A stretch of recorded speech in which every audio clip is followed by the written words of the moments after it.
राहुल जी, नीरज हूँ news 18 India से। आप लगातार इस मसले को कांग्रेस पार्टी उठाते रहते, वीडियो के माध्यम से, इस मंच के माध्यम से। ये जो दस्तावेज आए हैं उसके बाद भारतीय जनता पार्टी ने 3 सवाल खड़े किए हैं जो आपके सामने मैं रखता हूं। एक ये कि अभी तक ये एलिगेशन है, आरोप प्रूफ नहीं हुआ है, दोषी नहीं हुआ है। दूसरा, आपने खुद कह दिया कि 4 जो अपोजिशन स्टेट को पैसे दिए गए, बीजेपी ने यह भी कहा, उस पर क्या कार्रवाई होगी, क्या कार्रवाई करेंगे, आपने इसका जवाब तो दे दिया। और तीसरा, उन्होंने सवाल ये खड़ा किया है कि क्योंकि संसद का सत्र आने वाला है, 20 जनवरी को डोनाल्ड ट्रंप आने वाले हैं, इसकी टाइमिंग को लेकर भी सवाल खड़े हो रहे हैं। क्या ये क्या जो अमेरिका से जो अमेरिका ने इन्वेस्टिगेशन जो बीजेपी ने कहा वो मैं आपके सामने रख रहा हूं। तो ये 3 सवाल है। एक का जवाब आपने दे दिया है कि कोई भी राज्य हो उस पर कार्रवाई हो, बाकी 2 के जवाब। तो आप बीजेपी के सवाल यहां क्यों रख रहे हो? नहीं, ये सवाल हमारा है। नहीं, आप बीजेपी के हो क्या? नहीं, बिल्कुल नहीं हूं। तो फिर बीजेपी के सवाल हमारे प्रेस कॉन्फ्रेंस में क्यों रख रहे हो? राहुल जी, मैं आपके सामने सवाल कर रहा हूं, एक जर्नलिस्ट का सवाल है। और आप नहीं, अभी आपने बोला बीजेपी का सवाल है। बीजेपी के समक्ष हम लोग ऐसे ही रखते हैं। नहीं, बार-बार देखिए, आप मुझे बोलने दीजिए। मेरे सवाल का जवाब दीजिए। आपने सवाल पूछा, मैं बोल रहा हूं आपका जवाब, आपका सवाल का जवाब। ये मेरा सवाल है, बीजेपी का नहीं, मेरा सवाल। नहीं, आपने अभी 2 मिनट पहले कहा कि ये बीजेपी के सवाल हैं। आपने ही स्वयं, ब्रदर, आपने स्वयं बोला बीजेपी ने इसको रखा है सामने इस मसले पे, मैंने ये कहा है। नहीं, आपने बोला ये बीजेपी के सवाल हैं और मैं पूछ रहा हूं। I know, but I am just stating a fact. He said that they are BJP's questions.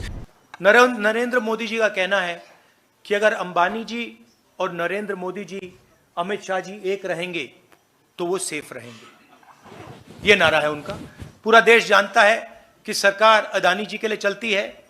आपकी जमीन, आपका जल, आपका जंगल, आपके एयरपोर्ट, आपके पोर्ट, ये सारे के सारे नरेंद्र मोदी जी अदानी को देते हैं। कांग्रेस पार्टी गरीबों की सरकार चलाती है। हम रिजर्वेशन की बात करते हैं, हम विकास की बात करते हैं, बेरोजगारी की बात करते हैं, जाति जनगणना की बात करते हैं। मगर जब मैं मीडिया के मित्रों को देखता हूं, कॉर्पोरेट इंडिया को देखता हूं, जुडिशरी को देखता हूं, प्राइवेट अस्पताल, प्राइवेट यूनिवर्सिटी, प्राइवेट कॉलेजेस, इनके मालिकों की लिस्ट देखता हूं, मुझे ना कोई आदिवासी दिखता है, ना कोई दलित दिखता है, ना कोई पिछड़े वर्ग का दिखता है। मीडिया के आप सबसे बड़े पत्रकारों की लिस्ट निकालिए, एंकर्स की लिस्ट निकालिए, वहां आपको आदिवासी नहीं मिलेगा, दलित नहीं मिलेगा, पिछड़े वर्ग का कोई नहीं मिलेगा। जाति जनगणना के बाद हर आदिवासी युवा को पता लग जाएगा कि हिंदुस्तान के पावर स्ट्रक्चर में आदिवासी कहां है। हर दलित को, हर पिछड़े वर्ग के व्यक्ति को पता लग जाएगा कि हिंदुस्तान के पावर स्ट्रक्चर में मेरा भाई कहां है, मेरा पिछड़े वर्ग का कौन कौन कहां है, सब ट्रांसपेरेंट हो जाएगा। और उसके बाद हम सचमुच में डेवलपमेंट की बात कर सकेंगे।